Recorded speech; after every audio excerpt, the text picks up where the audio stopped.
Hello everyone, welcome back to our channel. आज आपण या व्हिडिओमध्ये जाणून घेणार आहोत 20 तारखेला 20 फेब्रुवारी 2026 बोर्डाचा मराठी या विषयाचा पेपर झाला आहे आणि या मराठी विषयाची आपण उत्तरं जाणून घेणार आहोत. ऑब्जेक्टिव्ह जे प्रश्न आहेत तर त्यांची उत्तरं जाणून घेणार आहोत. तर तुम्हाला किती गुण मिळाले आहेत ऑब्जेक्टिव्हमध्ये, कसा पेपर गेला आहे आणि उत्तर व्यवस्थित लिहिलेत की नाही तुम्ही मात्र कमेंटमध्ये नक्की मार्क तुमची कळवा. सो बघा, पहिला प्रश्न होता विभाग 1 गद्य. उताराच्या आधारे सूचनेनुसार कृती करायची होती. 2 गुणांसाठी होती. मराठी भाषेने आपल्या मानलेल्या इतर भाषा तर अरबी, फारसी, इंग्रजी आणि कन्नड प्रत्येकी एका शब्दास तुम्हाला अर्धा गुण होता. तर 4 हे उत्तर लिहिले असेल तर तुम्हाला 2 हे गुण प्राप्त होतील. यानंतर दुसरा आहे बघा ऑब्जेक्टिव्ह प्रश्न. चौकटी पूर्ण करायच्या होत्या तुम्हाला. भाषेतील गंमत जाणून घेण्याचा एक मार्ग, शब्दांची विपत्ती शोधणे. दुसरा आहे नदीसारखी प्रवाही, तर भाषा. असे प्रत्येकी एका प्रश्नास तुम्हाला 1 गुण होता. जर तुम्ही शब्दांची विपत्ती शोधणे आणि भाषा या पद्धतीने उत्तर लिहिले असेल तर तुम्हाला 2 गुण मिळतील. यानंतर बघा कारणे लिहा. झाडाची पाने महत्त्वाची असतात कारण झाड जगवण्याचं बळ. आणि दुसरं आहे झाडाचं वेड असणारी लाखो मुलं गरजेची आहेत कारण तुमचा देश किती श्रीमंत हे दाखवण्यासाठी. या पद्धतीने उत्तर हे अपेक्षित होतं. तर यासाठी प्रत्येकी एका प्रश्नास 1 गुण होता. या पद्धतीने जर उत्तर लिहिलं असेल तर तुम्हाला 2 गुण मिळतील. आपण फक्त ऑब्जेक्टिव्ह प्रश्न बघत आहोत. तर जास्तीत जास्त व्हिडिओ आज जे 10वीचे पेपर दिलेले आहेत मुलांनी, तर आपल्या फ्रेंड्सला नक्की शेअर करा. तुमची बरोबर आहे, उत्तरं तुमची बरोबर आहेत की चुकीचे आहेत नक्की जाणून घ्या.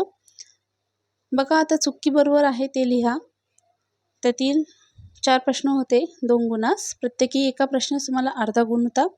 पुस्तकातील पाने महत्त्वाची नसतात, चूक होतं हे वाक्य. यानंतर दुसरं विधान होतं आसपासचे सगळे पक्षी आपण ओळखू शकतो, हे विधान देखील चूक होतं. तिसरं विधान आहे आपल्या घराभोवती झाडी असणे महत्त्वाचे आहे, बरोबर होतं हे विधान. आणि चौथं विधान आहे आपला देश निसर्ग संपन्न होऊ शकेल, हे देखील विधान बरोबर होतं. यानंतर बघा अपठित गद्य आहे. त्यातील ई आकडा होता. उत्तराच्या आधारे सूचनेनुसार कृती करायची होती. कृती या ठिकाणी दिलेली आहे. अधिक देण्याच्या किंवा करण्याच्या वृत्तीमुळे होणारे फायदे. तर प्रत्येकी एक फायद्यास 1 गुण होता. पहिला आहे ताठ मानेने वावरता येते आणि दुसरा आहे स्वाभिमान, आत्मविश्वास वाढतो. तर या प्रकारे तुमचं उत्तर हे अपेक्षित होतं. प्रत्येकी एका कृतीस 1 गुण हा होता.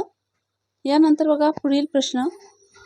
आकृती पूर्ण करा होती. इतरांपेक्षा वेगळे ठरल्यामुळे मिळणाऱ्या गोष्टी. तर सहकार्य याचे 2 घटक लिहायचे होते. विश्वास आणि आदर हे 2 उत्तर अपेक्षित होते. यानंतर विभाग 2 पद्य. कवितेवर आधारित प्रश्न होते तुम्हाला. कवितेच्या आधारे सूचनेनुसार कृती करायची होती. आकृतीबंध पूर्ण करायचा होता या ठिकाणी तुम्हाला. संत रामदास यांनी विचार करून करायला सांगितलेल्या गोष्टी कोणत्या होत्या, तर कवितेमध्ये दिलेले आहे. तर त्याचं उत्तर याप्रमाणे अपेक्षित होतं तुमचं. वाट विचारल्याशिवाय जाऊ नये किंवा फळ ओळखल्याशिवाय खाऊ नये. या प्रकारे तुमचं उत्तर हे अपेक्षित होतं. या प्रकारे उत्तर लिहिले असेल तर तुम्हाला गुण मिळतील. यानंतर बघा पुढील आहे आकृती पूर्ण करा. कधीही करू नयेत अशा गोष्टी. तर या ठिकाणी 4 मुद्दे तुम्हाला लिहिणे अपेक्षित होतं. प्रत्येकी एका मुद्द्यास तुम्हाला अर्धा गुण होता आणि 4ही मुद्दे तुम्ही जर लिहिले असेल तर 2 गुण तुम्हाला मिळतील. पहिला आहे पापद्रव्य जोडू नये. दुसरा आहे पुण्यमार्ग सोडू नये. तिसरा आहे वायफळपणे बोलू नये आणि चौथा आहे कोणाचे उपकार घेऊ नये. या पद्धतीने. त्यानंतर तिसरा होता बघा खालील काव्यपंक्तीचा सरळ अर्थ तुमच्या शब्दात लिहायचा होता. आळसे सुख मानू नये, चहाडी मनाचं आणू नये, शोधल्या विना करू नये कार्य काही. यानंतर बघा आकडा होता. त्यातील खालील मुद्द्यांच्या आधारे कोणत्याही एका कवितेसंबंधी खालील कृती तुम्हाला सोडवायची होती. तर भरतवाक्य किंवा आश्वासक चित्र. प्रस्तुत कवितेचे कवी किंवा कवयित्री कोण होते ते लिहायचं होतं तुम्हाला. मोरोपंत आणि नीरजा. प्रस्तुत कवितेचा विषय. प्रस्तुत कविता आवडण्याची वा न आवडण्याची कारणे. यापैकी तुम्हाला प्रत्येकी 1 गुण होता. तर आवडण्याची वा न आवडण्याची कारणे हे तुमचा स्वमतावर उत्तर लिहिणं होतं. यानंतर विभाग 4 आहे बघा भाषा अभ्यास. तर व्याकरण घटकावर आधारित कृती आहे. तर प्रत्येकाने आपण याच पद्धतीने लिहिले आहे की नाही चेकआउट करा. आणि तुमचे किती उत्तर बरोबर आले आहेत, किती चुकले आहेत नक्की कमेंटमध्ये सांगा. आणि व्हिडिओ आवडल्यास व्हिडिओला लाईक करा. त्याचप्रमाणे आपल्या फ्रेंड्ससोबत नक्की शेअर करा. आणि बघा तुम्हाला किती गुण प्राप्त होत आहे आणि कमेंट करून नक्की सांगा. त्याचप्रमाणे तुम्ही कोणत्या गावातून, कोणत्या शहरातून हा व्हिडिओ बघत आहात ते देखील कमेंट करायला विसरू नका. आणि चॅनलवर जर तुम्ही नवीन असाल तर चॅनलला सबस्क्राईब मात्र नक्की करा, कारण की असेच नवनवीन व्हिडिओ आपल्या चॅनलवर तुम्हाला पाहायला मिळतील. त्याचप्रमाणे इयत्ता 10वीचे 2024 आणि 2025चे मागील वर्षीचे देखील सर्व प्रश्नपत्रिका आपल्या चॅनलवर उपलब्ध आहे. त्यामुळे ते देखील नक्की सराव करा, अभ्यास करा. पुढील समास आहे बघा, योग्य जोड्या लावा. व्याकरणावर आधारित आहे. भाषा अभ्यास, सामासिक शब्द दिलेले आहे आणि समासाचे नाव दिलेले आहे. प्रत्येकी एका प्रश्नास तुम्हाला 1 गुण असणार आहे. नीलकमल हे कर्मधारय समास आहे आणि नवरात्र हे द्विगु समास आहे. तर या पद्धतीने उत्तर लिहिले असेल तर तुम्हाला 2 गुण हे प्राप्त होतील. यानंतर बघा शब्दसिद्धी आहे. दिलेल्या शब्दांचे वर्गीकरण करून तुम्हाला तक्ता पूर्ण करायचा होता. या ठिकाणी 2 गुण आहे. तर कारागिरी, हुरहुर, लाल लाल, परीक्षेसाठी अशा प्रकारचे शब्द तुम्हाला देण्यात आले होते.